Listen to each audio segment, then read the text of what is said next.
আসসালামু আলাইকুম। কেমন আছেন সবাই? আশা করছি ভালো আছেন। আজকে আমার রেসিপি হলো চালের গুঁড়ার রুটি। আশা করছি রেসিপিটি আপনাদের ভালো লাগবে। যদি আমার রেসিপিটি ভালো লাগে তাহলে একটা লাইক দিয়ে সাবস্ক্রাইব করে আমার পাশে থাকবেন। তাহলে শুরু করি। এখানে আমি আগের থেকে চুলায় পানি বসিয়ে রেখেছি। চালের গুঁড়ার কাই তৈরি করে নিব। লবণ দিয়ে দিলাম। এখন চালের গুঁড়া এই গরম পানিতে দিয়ে দিলাম। গরম পানিতে দেওয়ার পর চালের গুঁড়াটা ভালো করে সেদ্ধ করে নিতে হবে, তা না হলে রুটি শক্ত হবে। আমি চালের গুঁড়াটা সেদ্ধ করে নিচ্ছি। এখন ভালোভাবে নেড়ে চেড়ে সেদ্ধ করে নিতে হবে, না নেড়ে দিলে দলা পেকে যাবে। এখন চালের গুঁড়াটা ভালোভাবে সেদ্ধ করব। সেদ্ধ করে একটা বাটিতে ঢেলে নিব। আমি চালের গুঁড়াটাকে সেদ্ধ করে নিলাম, চুলার থেকে নামিয়ে নিলাম। একটা বাটি নিয়ে নিলাম। বাটিতে আমি চালের গুঁড়ার কাইটা ঢেলে নিলাম। এখন এই কাইটাকে আমি ভালোভাবে হাত দিয়ে মথে নিব। গরম অবস্থায় এই চালের গুঁড়ার কাইটা মথে নিতে হবে, ঠান্ডা হলে শক্ত হয়ে যাবে। ওই কারণে আমি এই চালের গুঁড়াটা গরম অবস্থায় মথে নিব। এখন একটু নেড়ে আমি ঠান্ডা পানিতে হাতটা চুবিয়ে এই চালের গুঁড়ার কাইটা মথে নিচ্ছি। ঠান্ডা পানিতে হাতটা চুবালে মথে নিতে সহজ হয়। ওই কারণে আমি ঠান্ডা পানিতে হাতটা চুবিয়ে চুবিয়ে এই চালের গুঁড়ার কাইটা মথে নিচ্ছি। আমি ভালোভাবে এই কাইটাকে মথে নিতে হবে। এখন আমি কাইটা মথে নিলাম। একটা ফিরা আর বেলনা নিয়ে নিলাম, রুটি বেলার। এই চালের গুঁড়ার কাই থেকে কিছু কাই হাতে তুলে নিলাম।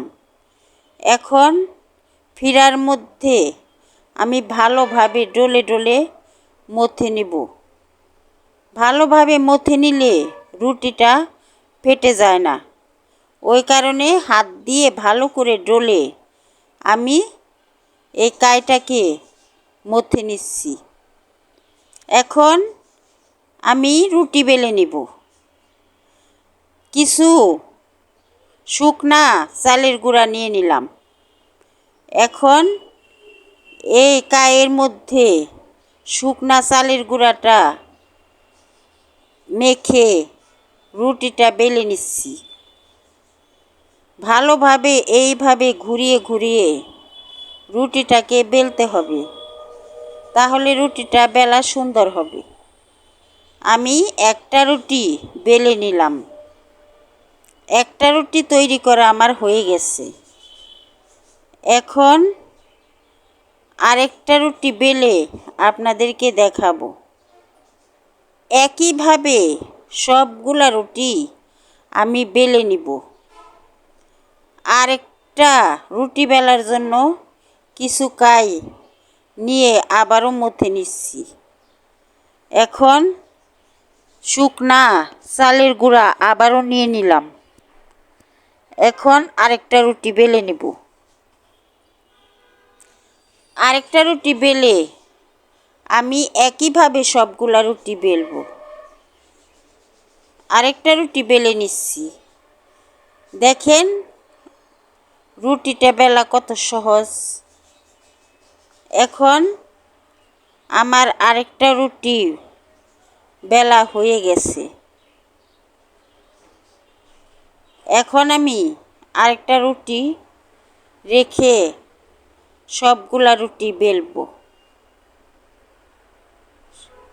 সবগুলা রুটি আমি একইভাবে বেলে নিলাম। দেখেন এখানে 13-14টা রুটি আমি বেলে নিলাম। এখন ভাজার জন্য আমি চুলায় চলে যাব। ভাজার জন্য আমি চুলায় চলে গেলাম। চুলায় একটা প্যান বসিয়ে দিলাম, মানে তাওয়া। এখন প্যানের মধ্যে একটা রুটি দিয়ে দিলাম। এক পিঠ কিছুক্ষণ ভেজে নিব। ভেজে নেওয়ার পর রুটিটাকে আমি উল্টিয়ে দিলাম। উল্টা পিঠও আবার কিছুক্ষণ ভেজে নিব। এইভাবে উল্টিয়ে পাল্টিয়ে রুটিটাকে আমি ভাজবো। রুটিটাকে ভেজে আমি তুলে নিব। তুলে নেওয়ার পর আরেকটা রুটি ভাজবো। এখন একটা রুটি ভাজা হয়ে গেছে, আরেকটা রুটি দিয়ে দিলাম। আরেকটা রুটিও এক পিঠ ভেজে নিলাম, আবার উল্টিয়ে দিলাম। উল্টা পিঠও আমি ভেজে নিব। এই রুটিটা ভেজে তুলে নিব। এই রুটিটা ফুলে উঠেছে, দেখেন কত সুন্দর হয়ে। আমার আরেকটা রুটিও ভাজা হয়ে গেছে।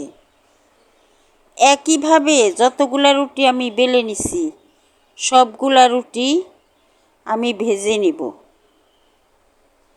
এই চালের গুঁড়ার রুটি মুরগির মাংস, গরুর মাংস দিয়ে খেতে দারুণ লাগে। হালুয়া দিয়ে খেতেও দারুণ লাগে। যদি আমার রেসিপিটি ভালো লাগে তাহলে একটা লাইক দিয়ে সাবস্ক্রাইব করে আমার পাশে থাকবেন। আল্লাহ হাফেজ।